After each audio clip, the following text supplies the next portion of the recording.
मित्रों, एक बार देवी पार्वती भगवान शिव से पूछती है, हे स्वामी, जगत के संरक्षक और काल के विधाता, मेरे मन में कुछ आशंकाएं उत्पन्न हुई है।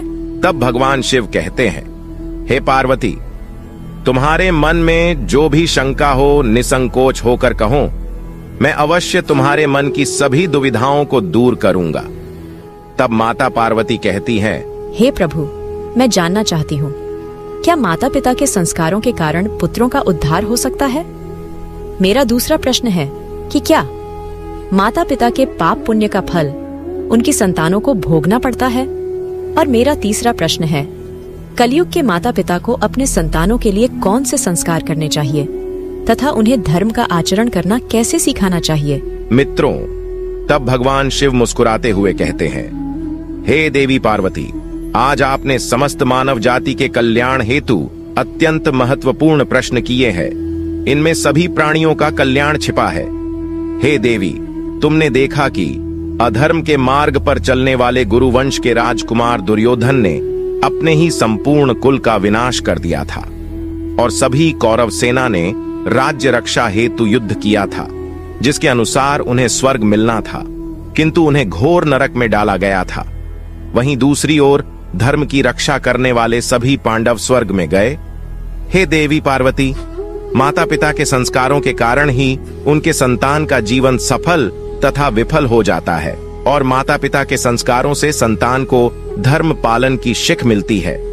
आज मैं आपको इसी विषय में एक कथा सुनाता हूँ, जिससे आपको आपके सभी प्रश्नों के उत्तर मिल जाएंगे। तो तुम ध्यान से सुनो। तब माता पार्वती कहती है, हे प्रभु, मैं कथा को ध्यान से पूरा सुनूंगी और इसका प्रसार भी करूंगी। कृपा करें और आप इस कथा को कहें। मित्रों, भगवान शिव कहते हैं, हे देवी पार्वती, भारतवर्ष में ऐसे योग्य पुत्र तो बहुत हुए हैं, जिन्होंने अपने सत्कर्मों से माता पिता का उद्धार करके पुत्र नाम को सार्थक किया हो, परंतु ऐसी माता जो परम उत्तम ज्ञान का उपदेश देकर पुत्रों का भी संसार सागर से उद्धार कर दे, वह केवल मदालसा ही थी। उसने पुत्रों का ही नहीं बल्कि अपना स्वयं का और पति का भी उद्धार किया था। मदालसा आदर्श विदुषी, आदर्श सती और आदर्श माता थी। उसका जन्म दिव्य कुल में हुआ था। पहले तो वह गंधर्वराज विश्वावसु की पुत्री थी, फिर नागराज अश्वतर की कन्या रूप में प्रकट हुई थी। उसके जीवन का संक्षिप्त वृत्तांत इस प्रकार है। प्राचीन काल में शत्रुजित नामक के एक धर्मात्मा राजन राज्य करते थे। उनकी राजधानी गोमती नदी के तट पर थी। उनका एक बड़ा ही बुद्धिमान, पराक्रमी और सुंदर पुत्र भी था। उसका नाम था रथध्वज। राजा ने उसे उच्च संस्कार देकर पाला और बड़ा किया था, जो मानो साक्षात मर्यादा पुरुषोत्तम भगवान श्री राम का ही दूसरा अवतार हो। फिर एक दिन की बात है, जब नईमिषारण्य से गालव मुनि राजा शत्रुजित के दरबार में पधारे और उनके साथ एक बहुत ही सुंदर दिव्य अश्व था। तब उन्होंने राजा से कहा, महाराज, हम आपके राज्य में रहकर तपस्या, यज्ञ तथा भगवान का भजन करते हैं, किंतु एक दैत्य कुछ काल से हमारे इस पवित्र कार्य में बड़ी ही बाधा डाल रहा है।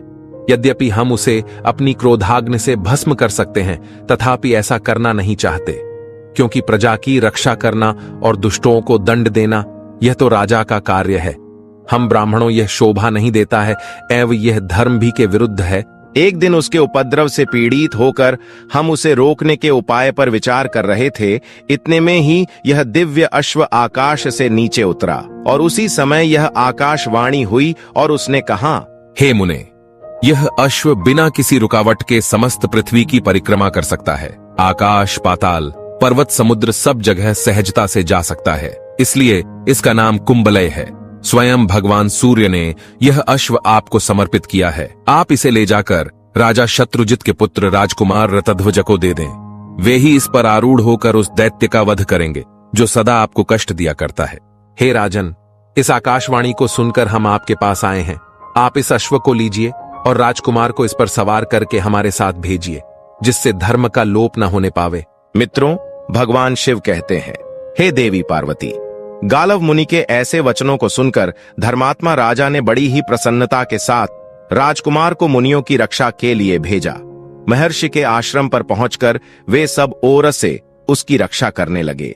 फिर एक दिन अचानक वह मदोन्मत्त दानव शूकर का रूप धारण करके वहां आया तब राजकुमार शीघ्र ही घोड़े पर सवार हो उसके पीछे दौड़े और तेज अश्व पर आरूढ़ होकर अर्धचंद्राकार बाण से उस पर प्रहार किया। बाण से आहत होकर वह शूकराकार दैत्य प्राण बचाने के लिए भागा और वृक्षों तथा पर्वत से घिरी हुई घनी झाड़ियों में घुस गया। राजकुमार के अश्व ने उसका पीछा न छोड़ा और वहीं दूसरी ओर वह दैत्य भागता हुआ सहस्रों योजन दूर निकल गया और एक स्थान पर बिल के आकार में दिखाई देने वाली अंधेरी गुफा में कूद पड़ा। अश्वारोही राजकुमार भी उसके पीछे उसी गड्ढे में कूद पड़े। भीतर जाने पर वहां वह सुअर नहीं दिखाई पड़ा, बल्कि दिव्य प्रकाश से परिपूर्ण पाताल लोक का दर्शन हुआ और सामने ही इंद्रपुरी के समान एक सुंदर नगर था जिसमें सैकड़ों सोने के महल शोभा पा रहे थे। तब राजकुमार ने उसमें प्रवेश किया, किंतु वहां उन्हें कोई मनुष्य नहीं दिखाई दिया और वे उस अनजान नगर में घूमने लगे। घूमते ही घूमते उन्होंने एक स्त्री देखी जो बड़ी उतावली होकर कहीं चली जा रही थी। राजकुमार ने उससे कुछ पूछना चाहा, किंतु वह आगे बढ़कर चुपचाप एक महल की सीढ़ियों पर चढ़ गई।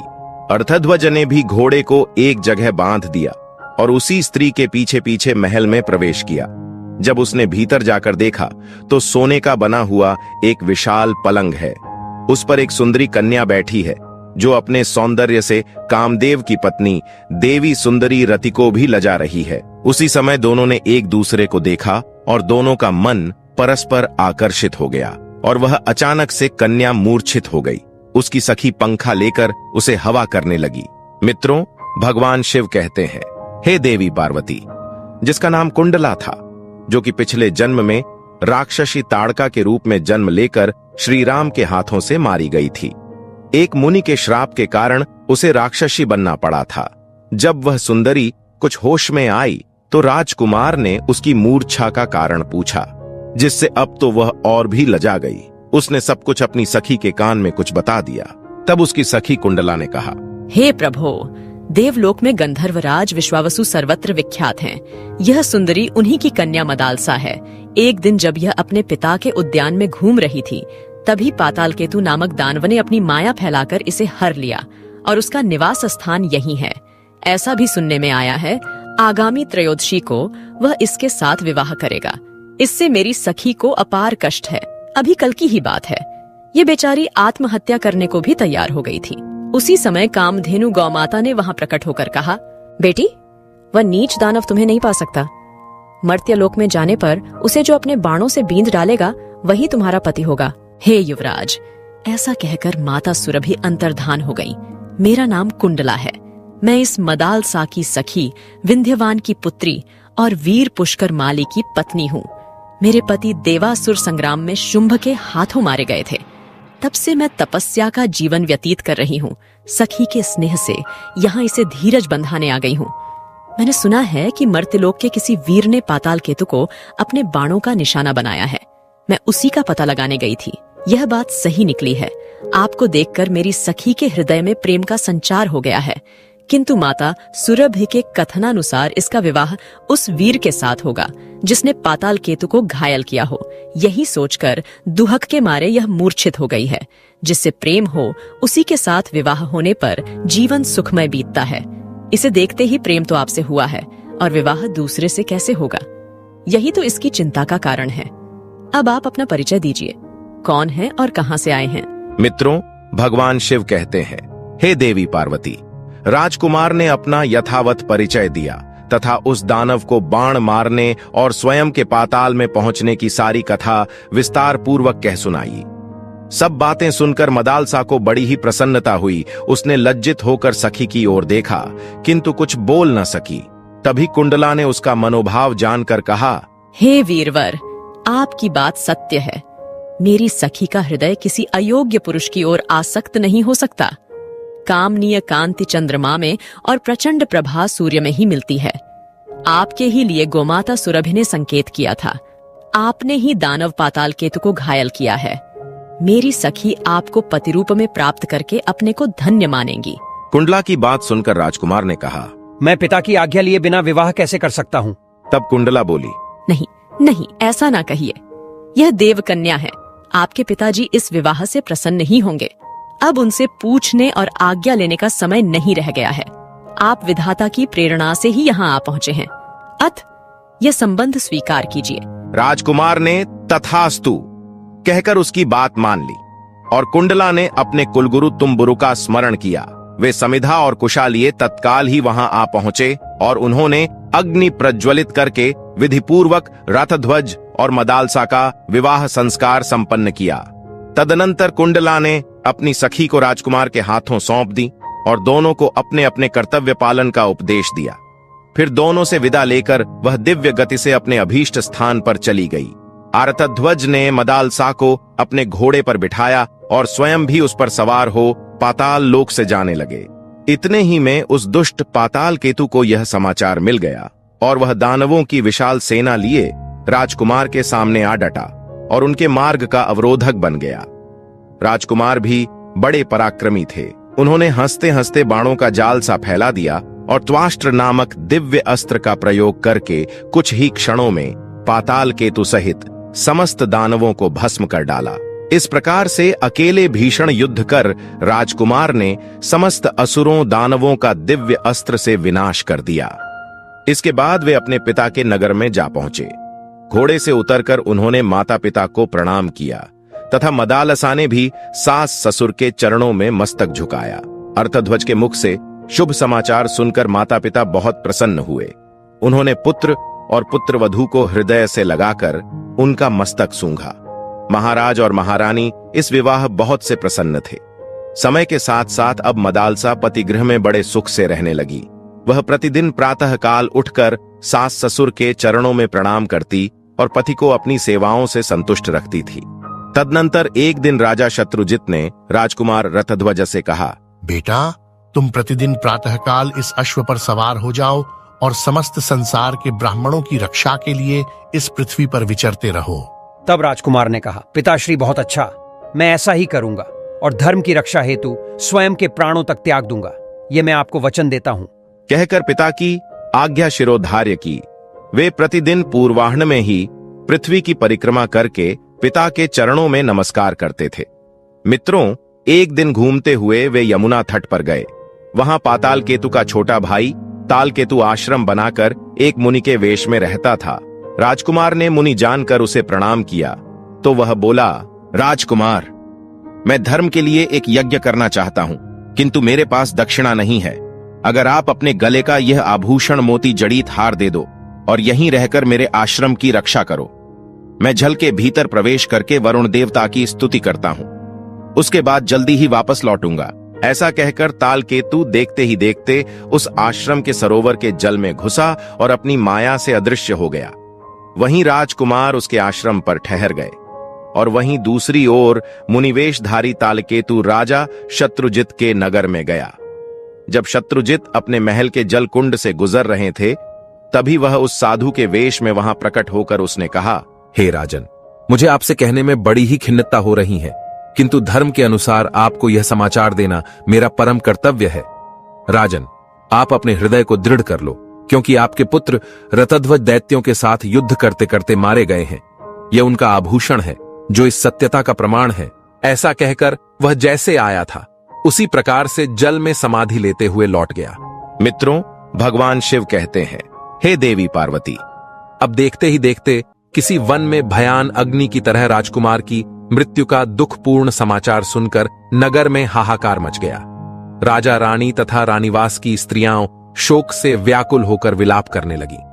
मदालसा ने उनके गले के आभूषण को देखा और पति को मारा गया सुनकर तुरंत ही अभिमंत्रों से अपने स्वयं के प्यारे प्राणों को त्याग दिया।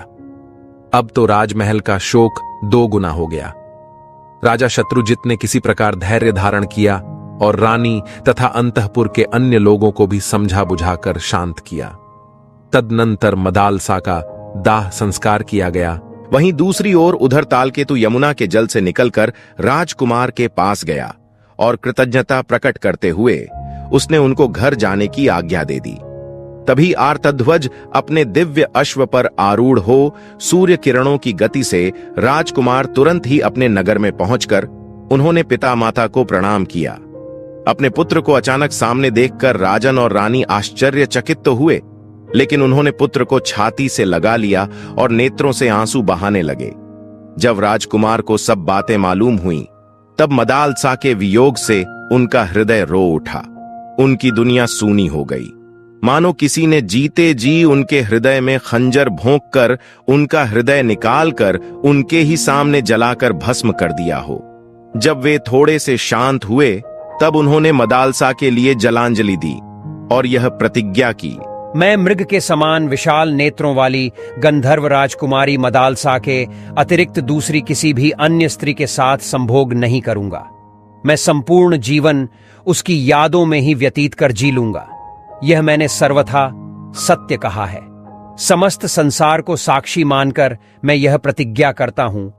इस प्रकार प्रतिज्ञा करके उन्होंने स्त्री संबंधी भोग से अपना तन और मन सदा के लिए हटा लिया और समवयस्क मित्रों के साथ मन बहलाने लगे। इसी समय पाताल राजा नागराज के 2 अश्वतर और कंबल पुत्र मनुष्य रूप में पृथ्वी पर घूमने के लिए निकले, और समय के साथ साथ राजकुमार रथध्वज के साथ उनकी मित्रता हो गई। उनका आपस का प्रेम इतना बढ़ गया कि वे नागकुमार एक क्षण भी उन्हें छोड़ना नहीं चाहते थे। वे दिन भर पाताल लोक से गायब रहते थे। फिर एक दिन नागराज के पूछने पर उन्होंने अर्थध्वज का सारा वृत्तांत सुनाकर पिता से कहा, पिताश्री, हमारे मानव मित्र युवराज रतध्वज मदालसा के सिवाय दूसरी किसी भी स्त्री को स्वीकार ना करने की प्रतिज्ञा कर चुके हैं। मदालसा पुण्य जीवित हो सके तो कोई उपाय करें। अपने पुत्र के मुख से ऐसी अनोखी प्रेम कथा सुनकर नागराज बोले, हे पुत्र, उद्योग से सब कुछ संभव है। प्राणी को कभी निराश नहीं होना चाहिए। अगर मनचाहा फल प्राप्त करना चाहते हो तो भगवान शंकर की शरण में जाओ। भक्ति की शक्ति ही संसार में सर्वश्रेष्ठ है।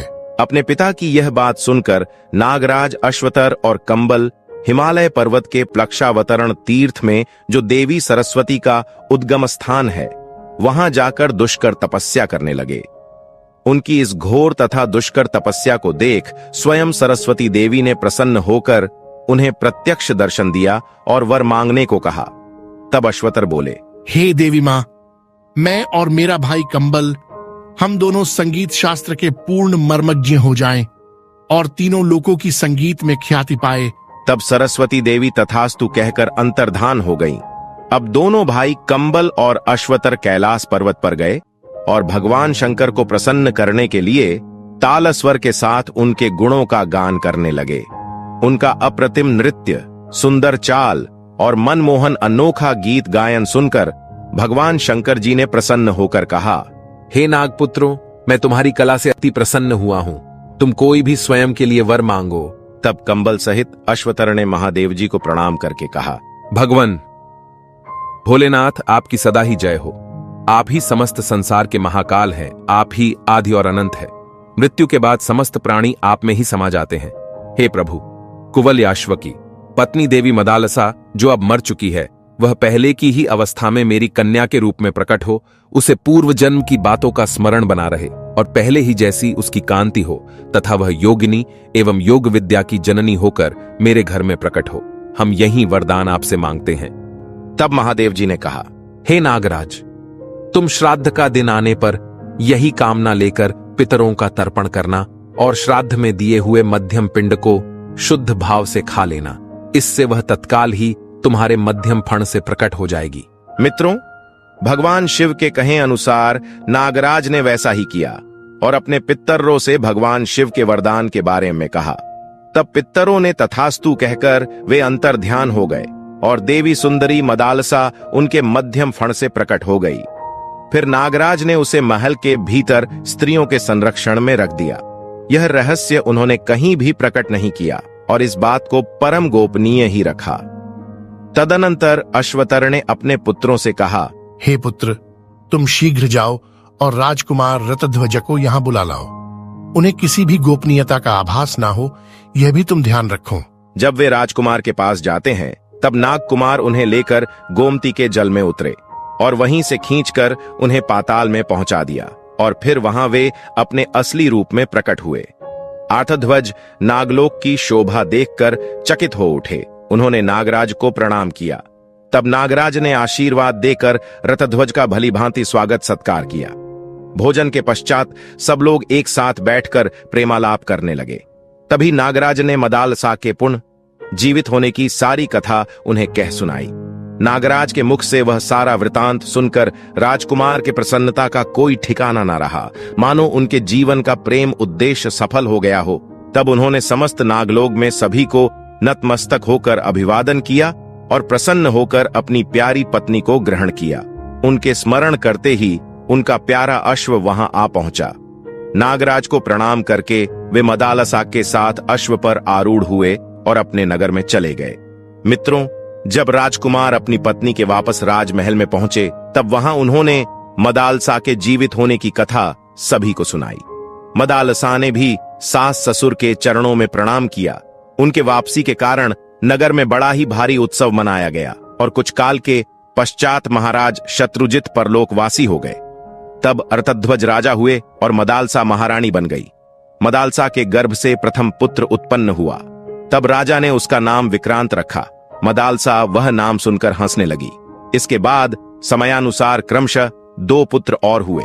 उनके नाम सुबाहु और शत्रुमर्दन रखे गए। उन नामों पर भी मदालसा को हंसी आई। इन तीनों पुत्रों को उसने लोरियां गाने के व्याज से विशुद्ध आत्मज्ञान का उपदेश दिया। बड़े होने पर वे तीनों ममता शून्य और विरक्त हो गए और भगवान शिव की सेवा में राज्य का त्याग कर कैलाश में चले गए। तत्पश्चात रानी मदालसा के गर्भ से चौथा पुत्र उत्पन्न हुआ। जब राजा उसका नामकरण करने चले तो उनकी दृष्टि मदालसा पर पड़ी। तब वह मंद मंद मुस्करा रही थी। राजा ने कहा, महारानी, जब भी मैं नाम रखता हूं तो तुम खिलखिलाकर हंसती हो। अब इस पुत्र का नाम तुम ही रखो। तब मदालसा ने कहा, महाराज, जैसी आपकी आज्ञा। आपके चौथे पुत्र का नाम मैं अलर्क रखती हूँ। अलर्क। यह अद्भुत नाम सुनकर राजा ठट्ठाकर हंस पड़े और बोले, इसका क्या अर्थ है? तब मंद मुस्कान के साथ मदालसा ने उत्तर दिया, सुनिए, नाम से आत्मा का कोई संबंध नहीं है। संसार का व्यवहार चलाने के लिए कोई सा भी नाम कल्पना करके रख लिया जाता है। वह संज्ञा मात्र है, उसका कोई अर्थ नहीं। आपने भी जो नाम रखे हैं वे भी निरर्थक ही हैं, महाराज। पहले विक्रांत इस नाम के अर्थ पर विचार कीजिए। क्रांति का अर्थ है गति। जो एक स्थान से दूसरे स्थान पर जाता है वही विक्रांत है। आत्मा सर्वत्र व्यापक है, उसका कहीं आना जाना नहीं होता है। यह नाम उसके लिए निरर्थक तो है ही, स्वरूप के विपरीत भी है। आपने दूसरे पुत्र का नाम सुबाहु रखा है। जब आत्मा निराकार है तो उसे बाह कहाँ से आई? जब बाह ही नहीं है तो सुबाहु नाम रखना कितना असंगत है। तीसरे पुत्र का नाम शत्रुमर्दन रखा गया है। उसकी भी कोई सार्थकता नहीं दिखाई देती। सभी शरीरों में एक ही आत्मा रम रहा है। ऐसी दशा में कौन किसका शत्रु है और कौन किसका मर्दन करने वाला? यदि व्यवहार का निर्वाह मात्र ही उसका प्रयोजन है तब तो अलर्क नाम से भी इस उद्देश्य की पूर्ति हो सकती है। मित्रों, भगवान शिव कहते हैं, हे देवी पार्वती। अब राजा निरुत्तर हो गए। मदालसा ने उसको भी ब्रह्म ज्ञान का उपदेश सुनाना आरंभ किया। तब राजा ने रोककर कहा, देवी, इसे भी ज्ञान का उपदेश देकर मेरी वंश परंपरा का उच्छेद करने पर क्यों तुली हो? इसे प्रवृत्ति मार्ग में लगाओ और उसके अनुकूल ही उपदेश दो। तब मदालसा ने पति की आज्ञा मान ली और अलर्क को बचपन में ही व्यवहार शास्त्र का पंडित बना दिया। उसे राजनीति का पूर्ण ज्ञान कराया। धर्म, अर्थ और काम तीनों शास्त्रों में वह प्रवीण बन गया। बड़े होने पर माता पिता ने अलर्क को राजगद्दी पर बिठाया और स्वयं वन में तपस्या करने के लिए चले गए। जाते समय मदालसा ने अलर्क को एक अंगूठी दी और कहा, पुत्र, जब भी तुम पर कोई संकट पड़े तो इस अंगूठी के छिद्र से उपदेश पत्र निकालकर पढ़ना और इसके अनुसार कार्य करना। आगे अलर्क ने गंगा यमुना के संगम पर अपनी अलर्कपुरी नाम की राजधानी बनाई, जो आजकल अरैल के नाम से प्रसिद्ध है। कुछ काल के बाद अलर्क को भोगों में आसक्त देख उनके बड़े भाई सुबाहु ने काशीराज की सहायता से उन पर आक्रमण किया। तब अलर्क ने संकट जानकर माता का उपदेश पढ़ा। मित्रों, भगवान शिव कहते हैं, हे देवी पार्वती, उसमें लिखा था, संग, आसक्ति का सब प्रकार से त्याग करना चाहिए, किंतु यदि उसका त्याग न किया जा सके तो सत्पुरुषों का संग करना चाहिए, क्योंकि सत्पुरुषों का संग ही उसकी औषधि है। कामना को सर्वथा छोड़ देना चाहिए, परंतु यदि वह छोड़ी ना जा सके तो मुमुक्षा अर्थात मोक्ष की इच्छा के प्रति कामना करनी चाहिए, क्योंकि मुमुक्षा ही उस कामना को मिटाने की दवा है। इस उपदेश को अनेक बार पढ़कर राजा ने सोचा, अब मनुष्यों का कल्याण कैसे होगा? मुक्ति की इच्छा जागृत करने पर, और मुक्ति की इच्छा जागृत होगी सत्संग से। ऐसा विचार कर अलर्क ने महात्मा दत्तात्रेय जी की शरण ली और वहां ममता रहित विशुद्ध आत्मज्ञान का उपदेश पाकर वे सदा के लिए कृतार्थ हो गए। इस प्रकार महासती मदालसा ने अपने पुत्रों का उद्धार करके स्वयं भी पति के साथ परमात्म चिंतन में मन लगाया और थोड़े ही समय में मोक्ष स्वरूप परम पद प्राप्त कर लिया। मदालसा अब मृत्यु लोक में नहीं है, किंतु उसका नाम सदा के लिए अमर हो गया। हे पार्वती, इस प्रकार से देवी मदालसा ने पूरे कुल का नाम पूरे संसार में सुशोभित किया था। तो आपके पहले प्रश्न के अनुसार हर मनुष्य की पहली गुरु उसकी माता होती है। इसीलिए जिस प्रकार के संस्कार उस बालक को अपनी माता पिता से मिलते हैं, उसका जीवन उसी प्रकार बन जाता है। आपके दूसरा के अनुसार माता पिता के पाप पुण्य का फल उनकी संतानों को अवश्य ही भोगना पड़ता है। जिस तरह आम के पेड़ पर आम ही लगते हैं और करेले के पेड़ पर करेले ही, जैसा बोओगे वैसा ही फल पाओगे। हे देवी पार्वती, आपका तीसरा प्रश्न है, कलयुग के माता पिता को अपने संतानों के लिए कौन से संस्कार करने चाहिए तथा उन्हें धर्म का आचरण करना कैसे सिखाना चाहिए? कलयुग में माता पिता बालकों को वही धर्म सिखाते हैं जिससे केवल सांसारिक साधन एकत्रित हो सकें। बालकों को अच्छे संस्कार और अपने धर्म की शिक्षा भी देनी चाहिए, क्योंकि नित्य रहने वाला सनातन धर्म है जो कभी मर नहीं सकता, बदल नहीं सकता। यदि इसके स्वरूप को बदलेंगे तो हम भी वह न रहकर कुछ और हो जाएंगे जिससे हमें कोई पहचान भी न सकेगा। क्योंकि जब किसी वस्तु का मूल धर्म, जिससे वस्तु सत्ता रखती है, अगर उसे हटा दिया जाएगा तब वह वस्तु भी नहीं रहेगी, क्योंकि धर्म के बिना धर्मी की सत्ता नहीं रह जाती। इसलिए हमें चाहिए कि हम स्वयं और अपने बालकों से भी सनातन धर्म का अनुसरण करवाना चाहिए। हे पार्वती, भगवान श्री कृष्ण कहते हैं, धर्मो रक्षति रक्षितः। इसका अर्थ है धर्म की रक्षा करने पर वह रक्षा करने वाले की भी रक्षा करता है। दूसरे शब्दों में रक्षित धर्म रक्षक की रक्षा करता है। तस्मात् धर्मो न हन्तव्यो मा नो धर्मो हतो वधीत धर्म एव हतो हन्ति धर्मो रक्षति रक्षितः। इसका अर्थ है, जो धर्म का नाश करता है उसका नाश धर्म स्वयं ही करता है, और जो धर्म तथा धर्म पर चलने वालों की रक्षा करता है, धर्म भी उसकी रक्षा करता ही है। तो प्रिय दर्शकों, आपको यह कथा कैसी लगी? कमेंट करके अवश्य बताएं। जानकारी अच्छी लगी तो वीडियो को लाइक जरूर करें और कमेंट में हर हर महादेव, जय श्री हरि विष्णु अवश्य लिखें।